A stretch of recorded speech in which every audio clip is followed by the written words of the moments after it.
Nous allons ouvrir nos Bibles. On va s'élever, s'il vous plaît. J'ai 4 lectures à vous proposer ce matin. La première, Matthieu chapitre 2, des 1 à 11. Ensuite, nous allons lire Nombre 24, 17, Michée 5, 1 et Apocalypse 22, 6. Les 3 textes qui vont appuyer le message de ce matin. Matthieu 2, des 1 à 11. Vous y êtes? Matthieu chapitre 2, des 1 à 11. Merci beaucoup, Gabriel. On va lire ensemble. Jésus étant né à Bethléem en Judée, au temps du roi Hérode, voici, des mages d'Orient arrivèrent à Jérusalem et dirent, où est le roi des Juifs qui vient de naître, à souligner, car nous avons vu son étoile en Orient et nous sommes venus pour l'adorer. Le roi Hérode, ayant appris cela, fut troublé et tout Jérusalem avec lui. Il assembla tous les principaux sacrificateurs et les scribes du peuple et il s'informa auprès d'eux où devait naître le Christ. Ils lui dirent à Bethléem en Judée, car voici ce qui a été écrit par les prophètes. Et toi, Bethléem, terre de Juda, tu n'es certes pas la moindre entre les principales villes de Juda, car de toi sortira un chef qui paîtra Israël, mon peuple. Verset 7. Alors Hérode fit appeler en secret les mages et s'enquit soigneusement auprès d'eux depuis combien de temps l'étoile brillait, à souligner depuis combien de temps l'étoile brillait. Puis il les envoya à Bethléem en disant, allez, à souligner, allez et prenez des informations exactes. Après avoir entendu le roi, ils partirent. Et voici, l'étoile qu'ils avaient vue en Orient marchait devant eux, jusqu'à ce qu'étant arrivée au-dessus du lieu où était le petit enfant, elle s'arrêta. Quand ils aperçurent l'étoile, ils furent saisis d'une grande joie. Le verset 11, j'aime ça. Ils entrèrent dans la maison, virent le petit enfant avec Marie, sa mère, se prosternèrent et l'adorèrent. Ils ouvrirent ensuite leur trésor et lui offrirent en présent de l'or, de l'encens et de la myrrhe. Amen. Apocalypse 22, verset 16. Verset 16. Merci, verset 16. Moi, Jésus, j'ai envoyé mon ange pour vous attester ces choses dans les églises.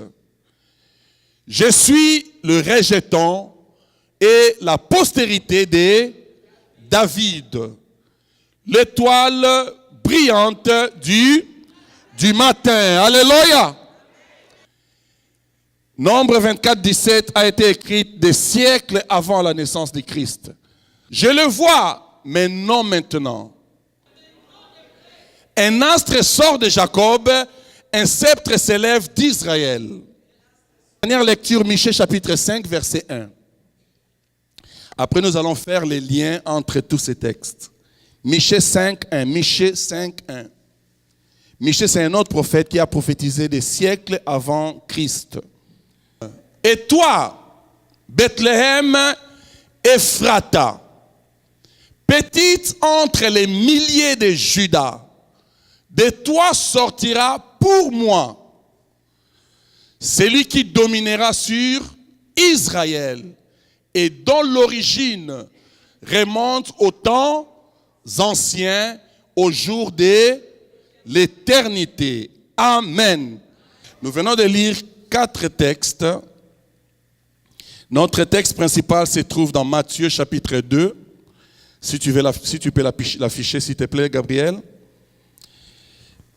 Ensuite, on a lu Apocalypse. Apocalypse, c'est une vision que l'apôtre Jean a vue.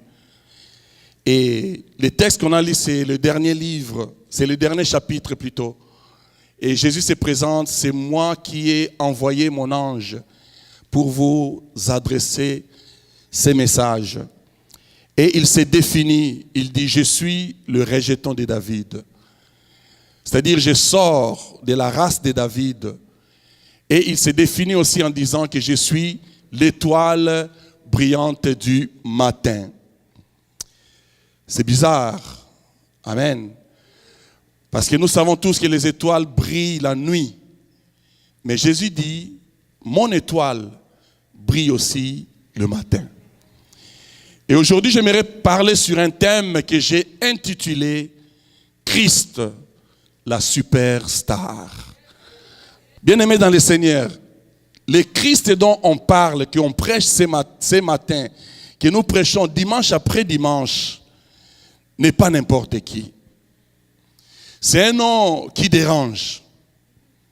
Et aujourd'hui, nous vivons dans une société que j'appellerais même post-moderne, là où tout est relatif, il n'y a pas de vérité. Chacun a sa vérité. Disons, on peut négocier des vérités. Chacun peut apporter sa vérité sur une table et il y a plusieurs vérités et il n'y a pas la vérité qui dépasse d'autres. Mais Jésus lui-même a dit, je suis le chemin, la vérité et la vie. Et quelqu'un a dit, si Jésus a dit cette parole, il y a juste deux options. Ou il était réellement un fou, lunatique, et qu'il disait n'importe quoi, ou alors il était réellement ce qu'il affirmait d'être. Le chemin, la vérité et la vie. Alléluia. Le but de Matthieu, lorsqu'il écrit son texte, ou son évangile, Matthieu a un objectif dans sa tête. Matthieu veut que les Juifs comprennent que celui que vous avez crucifié est réellement le Christ, c'est-à-dire le Messie. Et juste lorsqu'il introduit son message, après avoir cité les généalogies de Christ, Matthieu maintenant va raconter l'histoire de sa naissance. Et cette histoire commence dans Matthieu chapitre 2 au verset 1. N'oublions pas, retenons à l'esprit que nous avons lu aussi Nombre 24.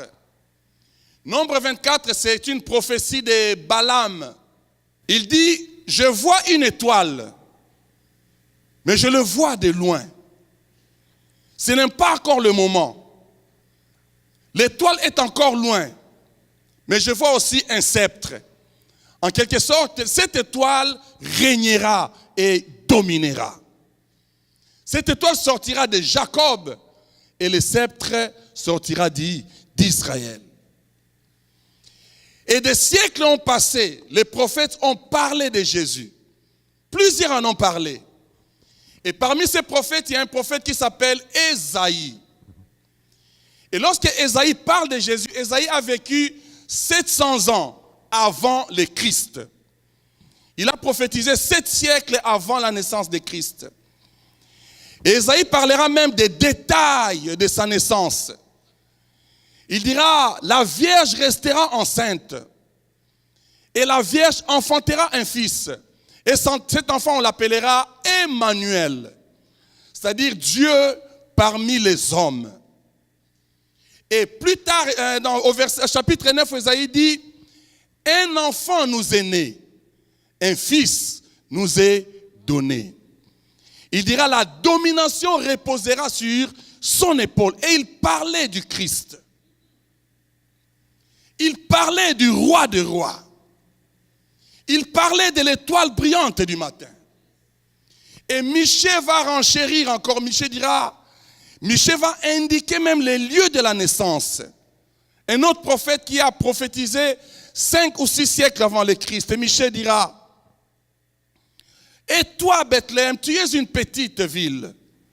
Mais c'est de toi que naîtra le roi. C'est lui qui dominera. Dont les noms figurent dans les annales de Dieu depuis la création et la fondation du monde. J'aimerais dire à quelqu'un ce matin, si tu connais le Christ, tu es chanceux. Car tu as vaincu le grand lot. Alléluia. Et Matthieu, lorsqu'il écrit, il dit, vous avez crucifié celui que vous attendez. Et je vais vous prouver que la personne qui est morte est réellement le Christ. Et Matthieu s'adresse aux Juifs. Et lorsqu'il parle de sa naissance, il situe sa naissance à Bethléem. Regardez comment commence le texte, Matthieu chapitre 2, verset 1. Matthieu 2, verset 1.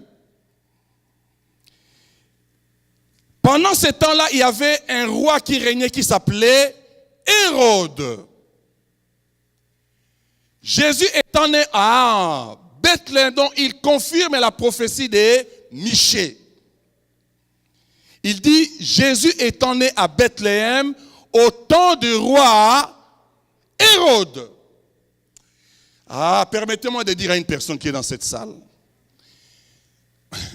Même si Hérode règne, la parole de Dieu va s'accomplir.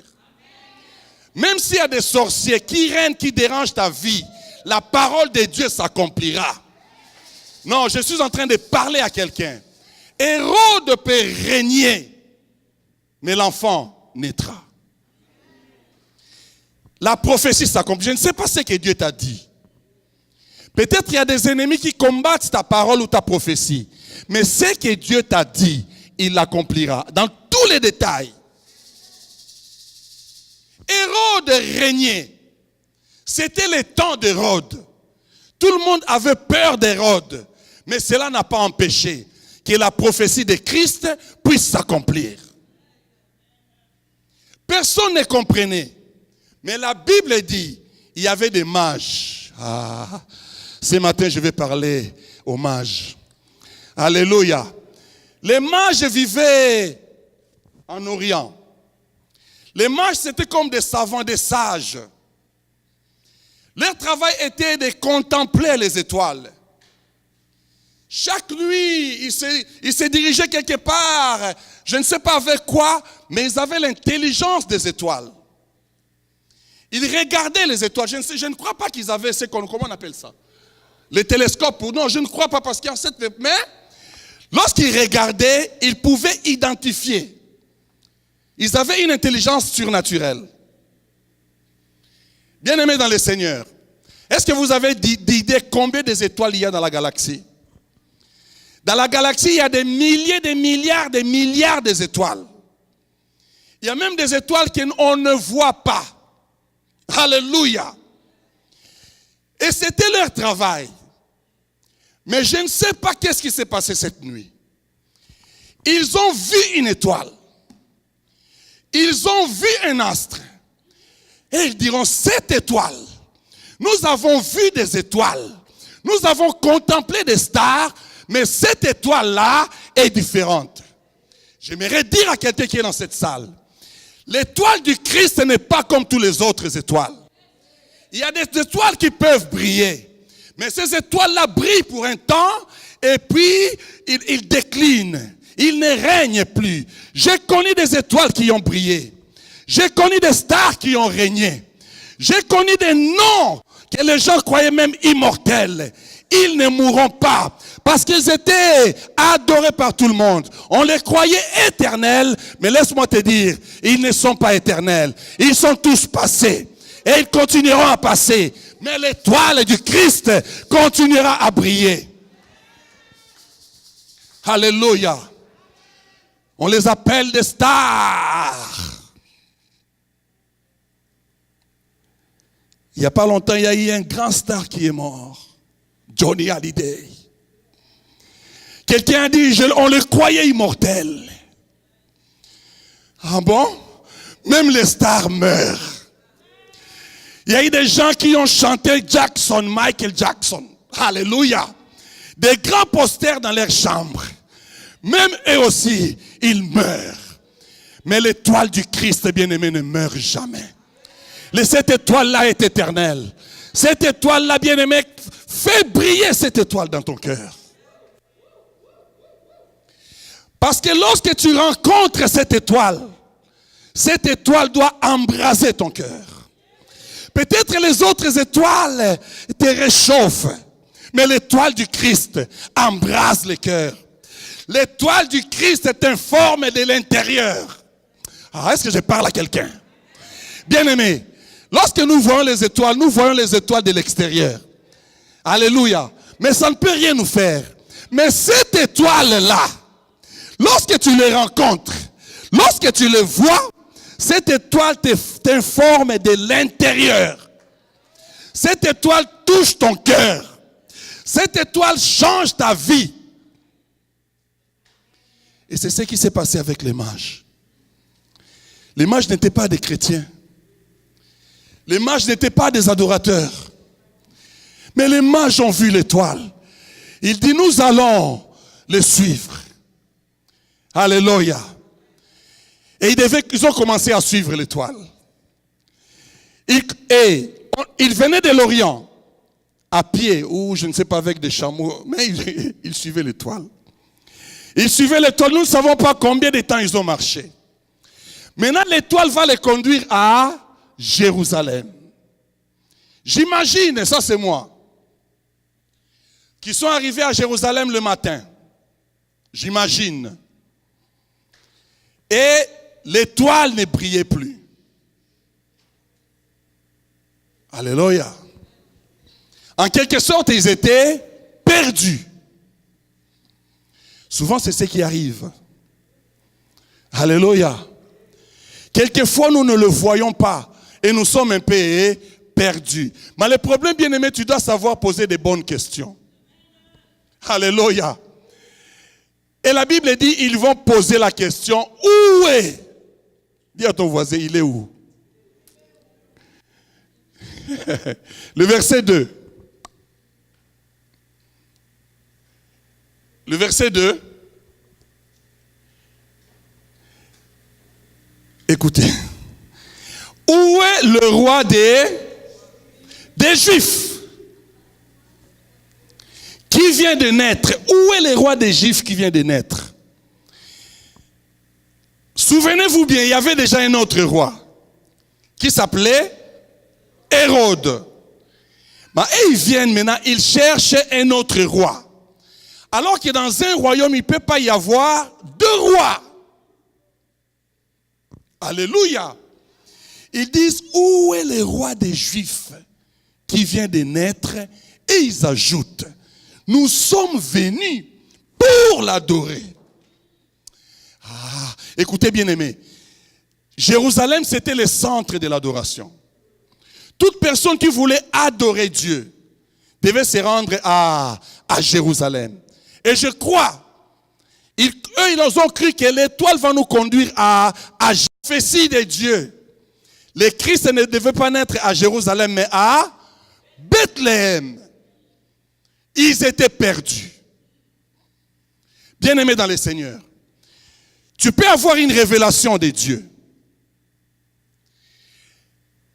Mais cette révélation, qui est ce que j'appelle une révélation générale, que tous les humains peuvent avoir de Dieu, ne suffit pas. Alléluia. Tu peux croire que Dieu, on l'adore à travers une étoile. Tu peux croire que Dieu, c'est une plante. Tu peux croire que Dieu, je l'adore quand je vais à l'église.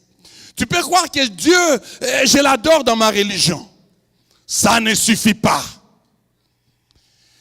La révélation générale, la révélation que tous les humains ont du divin, c'est une révélation handicapée. Dis à ton voisin, elle est handicapée.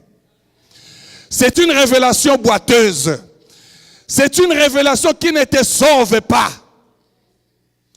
Ils avaient une révélation générale. Ils avaient vu, ils l'ont même suivi. Mais ça ne les a pas conduits vers Christ. Au contraire, ils se sont retrouvés dans la maison d'Hérode. Attention bien-aimés. Si tu n'as pas cette révélation dont je parle, si ta révélation n'est pas informée, alléluia, si ta révélation n'est pas informée, tu risques de te trouver dans la maison d'Hérode. Mais le problème, c'est que Hérode veut tuer ton étoile. Ah, est-ce qu'il y a quelqu'un qui me comprend? Est-ce qu'il y a quelqu'un qui me comprend? Le problème, c'est que nous avons beaucoup de chrétiens qui se sont trouvés dans la maison d'Hérode. Maintenant, écoutez ce qui va se passer. Hérode va maintenant réunir les sacrificateurs. Il va réunir les scribes, ceux qui avaient la connaissance, ceux qui connaissaient les Écritures. Et il va leur interroger, il leur pose la question. Dites-moi avec précision, où est-ce qu'ils devaient naître? Maintenant, les scribes vont aller consulter les Écritures. Dis à ton voisin les Écritures. Ta révélation doit être informée par les Écritures. Alléluia. Si la révélation de Dieu n'est pas appuyée par sa parole, c'est nul. Ce n'est pas une religion. C'est une révélation informée. Et ils vont faire sortir, je crois, le verset 5.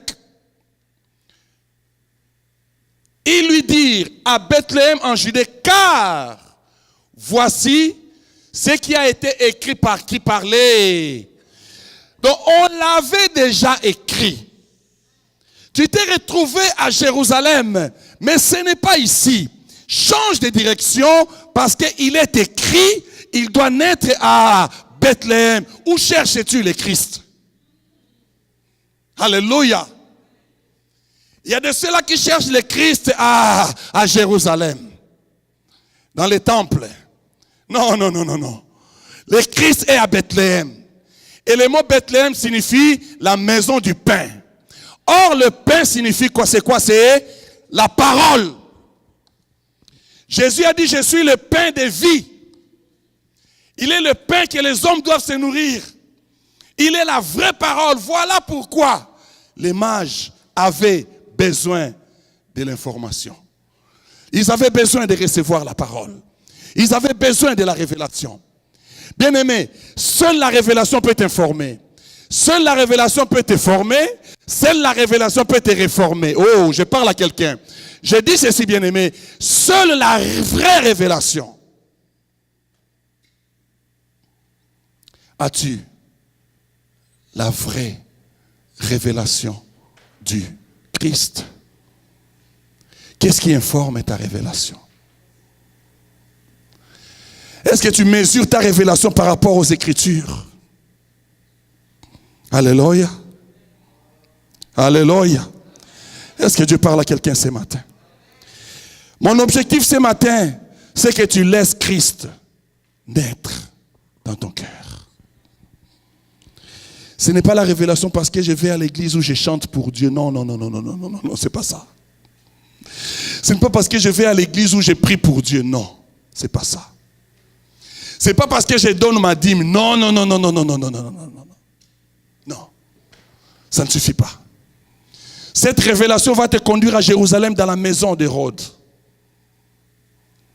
Mais cherche la révélation des Écritures. Qu'est-ce que Dieu dit dans sa parole? Alléluia. Que dit Dieu dans sa parole? Et lorsqu'ils ont cette révélation,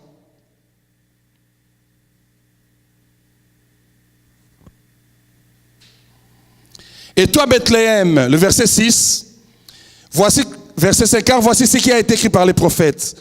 Et toi Bethléem, terre de Juda, tu n'es certes pas la plus petite parmi les principales villes de Juda, car de toi sortira un chef qui prendra soin d'Israël, mon peuple. Le verset 7. Alors Hérode fit appeler en secret les mages. Il s'informa soigneusement auprès d'eux du moment où l'étoile était apparue. Bien-aimé, l'objectif de l'ennemi, c'est avoir des informations sur ta promesse, sur ce que Dieu t'a dit. Ah, je vais parler à quelqu'un qui rêve, quelqu'un qui a des ambitions. Laisse-moi te dire que tes ambitions soient couvertes par le sang de Jésus. Que cette parole puisse s'accomplir dans ta vie. Que tu continues à poursuivre ton rêve. Même si les ennemis ont caché ton étoile, cette étoile réapparaîtra. Vous savez quoi, bien-aimé? Le problème, ce n'est pas que l'étoile avait disparu.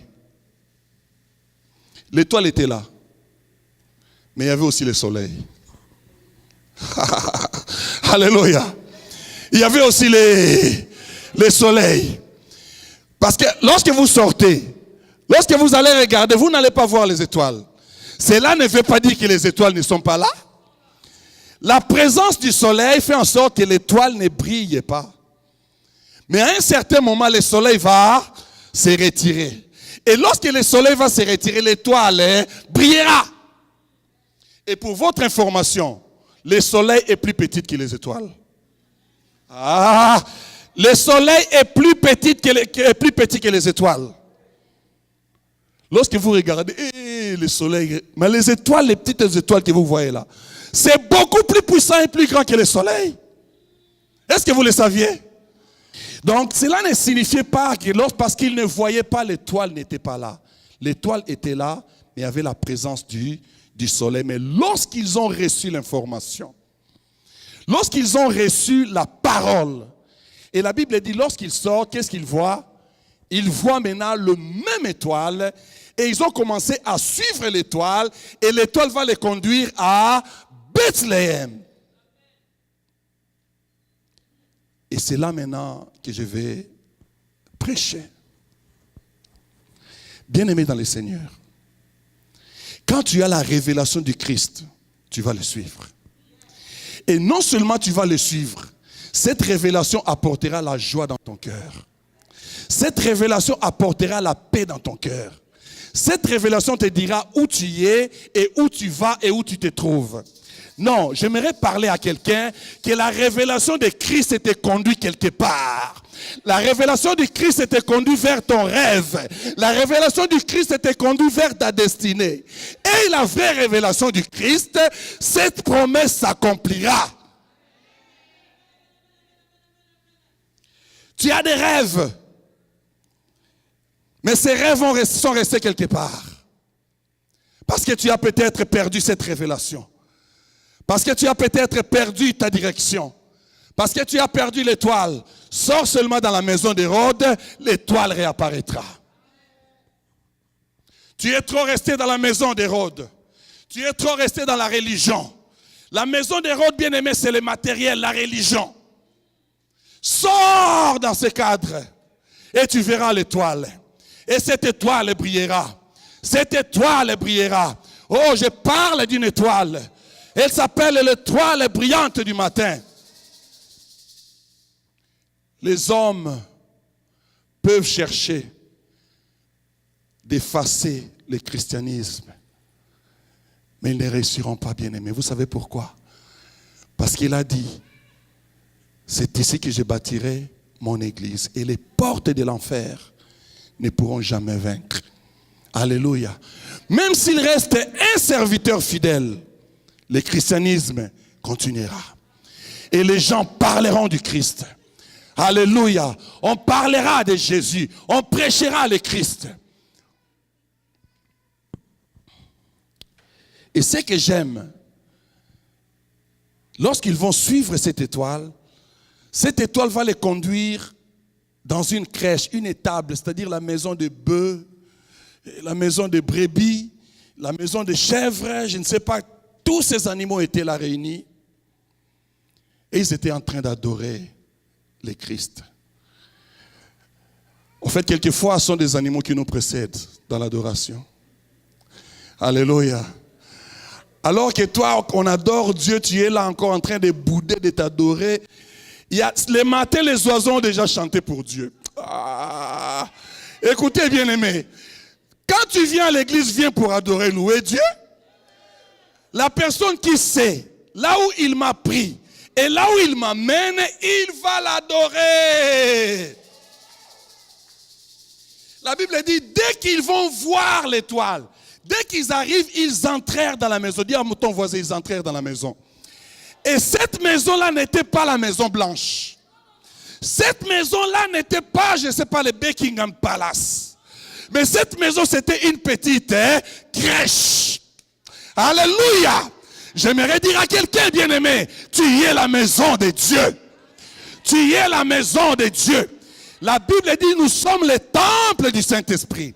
Les lieux de l'adoration, ce n'est plus à Jérusalem. Les lieux de l'adoration, ce n'est plus en Kamba. Les lieux de l'adoration, ce n'est plus au Vatican. Les lieux de l'adoration, ce n'est plus dans une église. Les lieux de l'adoration, c'est la maison de Dieu. Je suis la maison de Dieu. Je suis l'adresse de Dieu. Je suis le temple du Saint-Esprit. Il a choisi ton cœur pour se révéler. Il a choisi ton cœur pour réécrire son histoire. Tu es un choisi de Dieu. Peu importe ce que les hommes diront, Dieu t'a choisi. Alléluia. La Bible dit, lorsqu'ils entrèrent, ils se prosternèrent. Alléluia. Les mages, les sages, les hommes intelligents étaient en train de se prosterner devant un bébé. Ah, c'est trop fort. Il y a quelqu'un qui ne me comprend pas. Je suis en train de parler de rois qui se prosternent devant un bébé. Il était bébé. Il avait des pampers. Il avait des couches. Mais ils ont dit non, il est le roi des rois. Je dois me prosterner. Il n'y a aucune réponse digne devant Dieu. C'est la prosternation. Incline-toi devant Dieu. Tu verras sa gloire. Lorsque tu as la révélation de Dieu, tu vas t'incliner. Lorsque tu as la révélation de Dieu, tu vas l'adorer. Lorsque tu as la révélation de Dieu, tu chanteras pour lui. Lorsque tu as la révélation de Dieu, tu danseras pour lui. Il était un bébé, mais il était digne d'être adoré. Il n'avait rien d'éclat, mais il méritait l'adoration. La Bible dit, il n'avait ni beauté, ni éclat pour attirer nos regards. Mais c'est dans lui que Dieu a déposé toute la divinité. Il n'y a pas d'autre superstar sinon Jésus. Il n'y a pas d'autre superstar sinon le roi des rois. Il n'y a pas d'autre superstar sinon le Seigneur des seigneurs. Il est le superstar. Il est le roi des rois. Il est le prince de paix. Il est le prince de vie. Il est la lumière du monde. Oh, j'ai envie de prêcher ce matin. Je parle à quelqu'un. Qui est celui que tu adores? Devant qui te prosternes-tu? Devant qui te prosternes-tu? Alléluia. C'était des mages. Ils n'ont pas regardé leurs habits. Ils n'ont pas regardé que j'ai le mazantomo. Ils n'ont pas regardé que je suis en Pierre Cardin. Non, non, non, non, non, non. Il a dit, il est bébé, mais il mérite mon adoration. Il est bébé, mais il mérite ma louange. C'est un bébé, mais il est digne.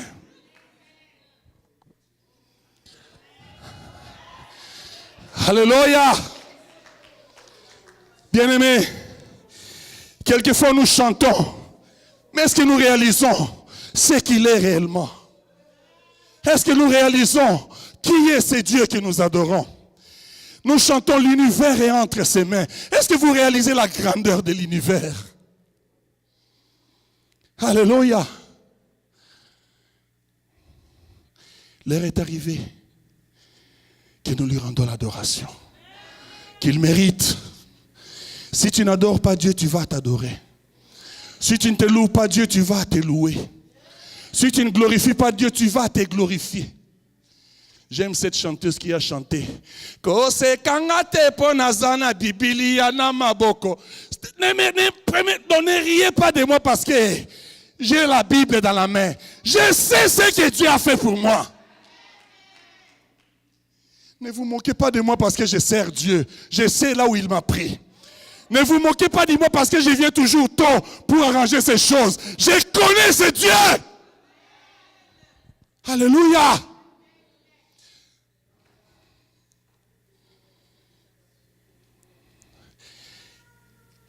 Écoutez, quand tu as cette révélation réformée, révisitée, repensée, tout ce que tu as devient de Dieu. Tout ce que tu as ne t'appartient plus. Ça appartient à Dieu. La Bible dit, ils vont non seulement se prosterner, l'adorer, ils vont offrir de l'or, de l'encens et de la myrrhe. Je ne vais pas élaborer là-dessus. Alléluia. Mais ce que j'aime, c'est là que je vais terminer. La personne qui protège la vision est aussi bénie. Hey, sois un protecteur de vision, Dieu te bénira. Vous savez qui a gagné dans tout ça? Hein? Ce n'est pas l'enfant Jésus. Non, c'est papa Joseph. Ah, c'est papa Joseph. Parce que les bébés n'avaient pas besoin de ça. Donc Joseph l'a récupéré. Les myrrhes, hein, l'or, entrait dans la caisse de Joseph. Maintenant, j'ai envie de prêcher ce matin. Écoutez-moi bien aimé. Ce jour-là, si Joseph avait répudié Marie. Come on! Alléluia! Si Joseph avait répudié Marie, mais Joseph a dit non, je veux protéger la vision. Je veux protéger les bébés. On cherche à tuer les bébés, je vais les cacher. Alléluia! Quand on a amené l'or, on a amené l'encens, on a amené la myrrhe, Joseph a tout récupéré. Joseph a tout récupéré. Il a dit, moi aussi j'ai ma part. Alléluia. Sois un protecteur de vision, Dieu te bénira. Sois un protecteur de vision, tu iras loin. Lèvons-nous et nous allons prier. Alléluia. Protège la vision de Dieu. Protège la vision de Dieu. Alléluia. Sois un protecteur de vision. Sois un protecteur de vision. Nous allons maintenant prier. Alléluia. Ce matin, on va prier pour les familles. J'aimerais que chaque famille se place dans un même endroit, tout près. Les enfants, rejoignez vos parents, s'il vous plaît. Alléluia. Merci beaucoup. On peut arrêter. Merci beaucoup, merci. Alléluia. Vous savez, il y a des cultes où réellement Dieu nous visite. Alléluia. Il y a des cultes où réellement Dieu nous visite. Nous avons passé 14 jours en prière et en jeûne. Nous avons... Aujourd'hui, au fond de la détresse, il fait tomber le stress et le chemin tortueux se redresse. Aucune circonstance ne peut rester constante devant sa main puissante et agissant. Jésus la référence. Jésus la référence. Élève ta voix, bien-aimé, adore Dieu. Ne soyez pas dit. Ma préférence, le sujet de mon espérance.